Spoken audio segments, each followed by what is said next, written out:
जय श्री महाकाल। जय माता रानी की। आप सभी का माता रानी कल्याण करे और आप सभी को सुखी रखे।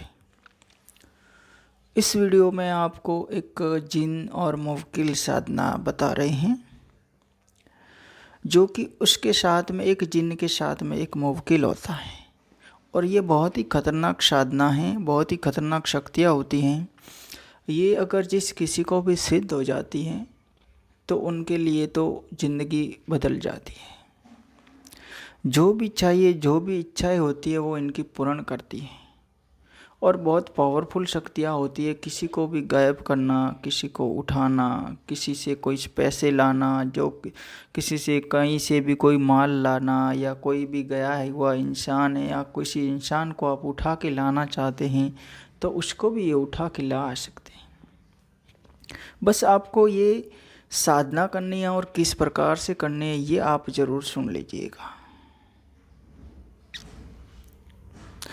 आपको क्या करना है, किसी भी गुरुवार से ये साधना शुरू करनी है और गुरुवार की रात्रि में ये साधना आपको करनी है और 7 गुरुवार तक, कम से कम 7 गुरुवार तक इसका आपको साधना करनी पड़ेगी।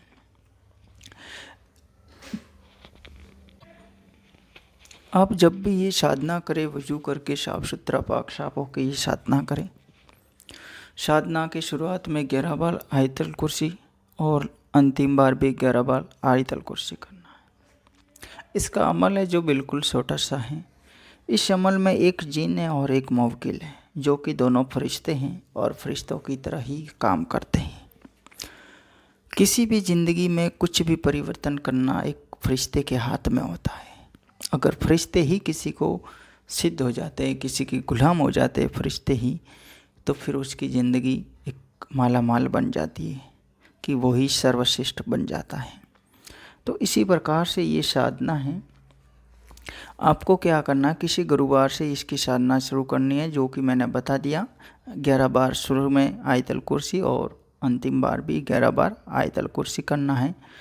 अपने आसपास में घेरा लगाना है, सुरक्षा घेरा, जो भी अपनी बैठने का दायरा है वो। और जगह की आपको चूज करनी पड़ेगी, एकांत कोई भी कमरा आपको चूज करना पड़ेगा और वहीं पर आपको सोना है। जब तक साधना चलती है आपको सोना बैठना जो कि है, अगर घर के कमरे में करते हो तो वहीं पर करना है। अगर आपको कहीं बाहर अनजाने में कोई ऐसा खंडर है, कोई पुराना प्राचीन घर मिलता है तो वहाँ पे आप साधना के लिए जा सकते हैं, वहाँ पे नहीं सोएंगे तो कोई बात नहीं। लेकिन अगर घर पे या किसी भी जगह पे करते हैं तो फिर उसी कमरे में आपको एकांत में रहना पड़ेगा और एकांत में सोना पड़ेगा। अगर वीराने की साधना में वीराने में ही की जाती है तो वो बेहतर रहता है, लेकिन वीराने में यानी एकांत जगहों में, जंगलों में आपको कोई वीराना जगह चूज करना मुश्किलात होता है। अब आप इसका जो अमल है वो सुन लीजिएगा। इस अमल का आपको बता दिया। इसमें क्या है कि आपको धूप के लिए कुछ अगरबत्ती सुगंधित जलानी है, हो सके तो लोबान धूप जरूर जलाएं। और उससे भी बड़ी बात यह है कि आपके पास में इत्र होने बहुत ज़रूरी है, जो कि 2-3 प्रकार के इत्र होने चाहिए। आपको अलग अलग खुशबूदार इत्र होने चाहिए। और जब भी ये साधना करें, आपके लिबास यानी कपड़े वगैरह हैं वो सफ़ेद कलर में होने चाहिए। जहाँ पे वे बैठते हैं तो वहाँ पे भी आप सफ़ेद कलर का आसन वगैरह रखें। अपनी माला भी सफ़ेद हकीक की भी कहीं से लाए, अगर मिलती है तो बेहतर है। काला हकीक भी चलेगा लेकिन हकीक की होनी चाहिए। अगर सफ़ेद मिलती है तो और भी बेहतर रहेगा, पूरा ही पूरा सफ़ेद होना चाहिए। इस प्रकार से आपको ये सब कार्य करना है। पूर्ण सुरक्षा के साथ में ये साधना करनी है। जब साधना करेंगे तो 2-3 दिन में इनका आगमन हो जाता है। कभी कभार अगर ज़्यादा वीराने में होते हैं तो पहले दिन हो जाता है, लेकिन अगर घर वगैरह में करते हो तो वहाँ पे थोड़ा समय लगता है इन चीज़ों को करने में। आपको पता होना चाहिए कि ये साधनाएँ ज़्यादातर वीराने की होती हैं। और दूसरी बात ये होती है कि ये साधना करते हैं वहाँ पे किसी भी घर के लोगों का या कोई भी लोगों का आना जाना वर्जित रहता है।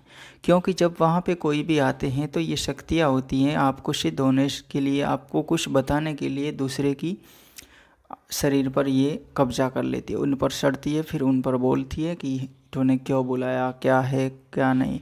जब तक आप इनका फिर सुरक्षा में कुछ नहीं करते हैं तो फिर वो उनसे नहीं उतरती है, ये समस्या हो जाती है। ये होता है फिर कि बाद में आपकी तो साधना सिद्ध होने से पहले दूसरों के ऊपर से निकालने में अपने को फिर टाइम लगता है, किसी दूसरों के पास में जाना पड़ता हूँ, बाबाओं को चक्कर काटने पड़ते हैं, ये बहुत मुश्किलात होता है। उससे बेहतर है यही रहता है कि आप कोई भी साधना करें, विशेषकर यही जिन या मुवक्किल की साधना करें तो वीराने में करें, एकांत में करें। और जिस कमरे में आप साधना करें, अगर घर पे करते हैं, उसमें किसी का भी आना वर्जित, जब तक साधना चलती है तब तक।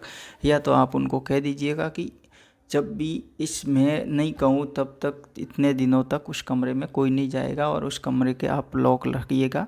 जो इसकी चाबी केवल और केवल आपके पास होनी चाहिए। हो सकता है आप दिन में 2 घंटे पर बाहर जाते हैं, और जब भी जाते हैं तो उस कमरे का ताला लगा कर जाएं, खुला छोड़ कर ना जाएं। इसमें कोई बच्चा वगैरह जाता है और वो शक्ति हो सकता है कि उस समय इस कमरे में हो, तो फिर वो महंगी पड़ जाएगी कि आपको उस बच्चे को कैसे बचाना। क्योंकि ये शक्तियाँ होती है छुड़ाने के लिए, कुछ भी कार्य करती है और किसी को भी अपना शिकार बना सकती हैं। ये नहीं चाहती कि हम किसी के गुलाम रहे। शक्ति क्या कोई चाहेगी? जब इंसान नहीं चाहता कि मैं किसी का गुलाम नहीं रहूं, तो ये तो एक अदृश्य शक्तियाँ हैं, पावरफुल शक्तियाँ, ये कैसे गुलाम रह सकती है? बस इसी बात का ध्यान रखना है और अपनी साधना में रत होना है। 7 गुरुवार तक इस साधना को आपको लगातार करना पड़ेगा, जो कि 40-42 दिन की साधना रहेगी। और ये साधना आपको रात्रिकालीन में 11 बजे के बाद में शुरू करना है। आयतल कुर्सी का ध्यान रखना है, आगे पीछे पढ़ना है, और 20-20 में हर 100 जप यानी 100 एक माला पर आपको करते हैं तो भी बेहतर रहेगा। माला कम से कम आपको रोज़ाना कम से कम 21 माला इसका जप करना है। इसका जप 21 माला आप करते हैं तो आधे घंटे का समय आप मान लीजिएगा, ज़्यादा कुछ नहीं है, आधे घंटे का इसमें समय लगता है। लेकिन सामान्य रोज़ाना धूनी धूप वगैरह करके 5-10 मिनट वो एक्स्ट्रा हो जाता है, यानी 1 घंटा आप समझ लीजिएगा, उसमें आपका कार्य हो जाएगा। अब इनका अमल सुन लीजिएगा। अमल बिल्कुल छोटा है, इसमें 2 शब्द, ज़्यादा कुछ भी है नहीं। सुन लीजिएगा। या तियोश या दर्दाइल। दोबारा सुनिएगा। या तियोश या दर्दाइल, ये अमल है इनका। इस अमल के साथ में आपको आयतल कुर्सी करना है और आपको ये साधना करनी है। और जब भी करे आपके मन, दिलो, ख्वाहिशों में तियोश और दर्दाइल, इन शब्दों का आपको पता होना चाहिए कि मैं किस शक्तियों को बुला रहा हूँ, मैं उन खुदा के फरिश्तों को बुला रहा हूँ जो मेरा सहयोग करने के लिए, मेरा साथ देने के लिए मेरे पास में आएंगे। ये सब करना है। और हो सकता है तो आप फूल वगैरह भी साथ में रखते हैं तो बेहतर रहेगा। अगर मैं तो यही कहता हूँ, कोई भी शक्ति की साधना करें, जितना ज़्यादा मतलब अच्छी तरीके से करेंगे, उनको भोग वगैरह, फूल वगैरह, धूप दीप वगैरह करेंगे, उतनी ज़्यादा वो शक्ति हैं जो आप पर खुश होगी और आपको जल्दी सिद्ध होगी और जल्दी उनका आगमन होगा। ये एक छोटी सी साधना है। इस साधना को अगर आप करते हैं तो ये जिन और मुवक्किल 2 शक्तियाँ हैं इसमें। ये इंसान के लिए कुछ भी करती है। किसी भी को भी मारण करना है तो कर देगी, किसी को भगाना, किसी को पटकना, किसी के घर पे कुछ करना, कहीं के भी कुछ करना, सब कुछ कर देती है। किसी के शरीर में यानी किसी की बॉडी में भी उसको प्रवेश करवाना है तो करके भी ये कुछ भी करती है। ये बहुत बड़ी शक्तियाँ हैं, इनकी सही ढंग से करते हैं तो आपको खुदा ज़रूर साथ देगा और सबकी सिद्धि होगी। इसी के साथ में आपसे निवेदन है, आपने इस चैनल को अभी तक सब्सक्राइब नहीं किया है तो ज़रूर करें। खुदा हाफिज़।